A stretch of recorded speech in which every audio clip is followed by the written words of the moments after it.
Dungan sa pagsaulog sa adlaw sa mga bayani kagahapon Agosto 29, gihatagan sab og pasidungog ug pagtahod sa Davao Oriental Provincial Government ang grupo sa Oplan Kalsada Operators ato sa ilang deployment sa nagkadaiyang mga munisipyo sa probinsya aron mohatag og serbisyo sa mga barangay. Hilabi na sa mga mag-uuma pinaagi sa paghapsay o pag-ayo sa mga kalsada nga magamit sa ilang pang-adlaw-adlaw nga panginhabuyan. Gipangunahan ni Provincial Administrator kinsa mitindog isip representante ni Davao Oriental Governor Corazon Malanyaon ang send-off ceremony sa mga operators nga natigayon sa Provincial Motor Pool sa Barangay Dahican, Mati City.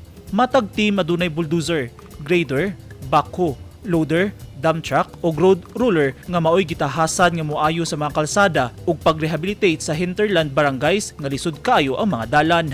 Ang Oplan Kalsada Program usa sa mga anti-poverty initiatives ni Governor Malanyaon isip pagsuporta sa sektor sa agrikultura ug turismo sa probinsya. Asa ang panginabuhian sa tao din sa probinsya, duha lang, agrikultura, apil ang pagbuhi og mga naglaing-laing hayop, pangisda o turismo. So agriculture, livelihood na involving agriculture, livestock raising, fishing o turismo. So, okay. Pero kung agrikultura ang atong himuon na livelihood program, unsa gyud na infrastruktura ang kinahanglanon sa tao. Ang pinaka-importante gyud na makalihok-lihok sila, makadala sila sa ilang produkto gikan sa ilang ginatamnan na mga yuta paingon sa sentro or paingon sa buyer sa ilang mga produkto. So therefore, importante karsada.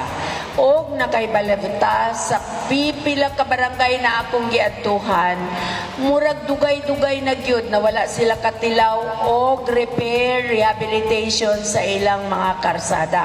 Dugang sa gobernadora nga dako sab og matabang kung dunay maayong kalsada alang sa transportasyon sa katawhan hilabi na panahon sa emergency ug alang sa mga estudyante nga mibalik na sa ilang in-person classes. Busa kinasingkasing nga giauhag ni Governor Malanyaon ang mga operators sa heavy equipment nga mohatag sa ilang matinun-anon nga commitment sa programang Oplan Kalsada. Eugene Hinutan, Newsline Philippines, Davao Region, stay safe.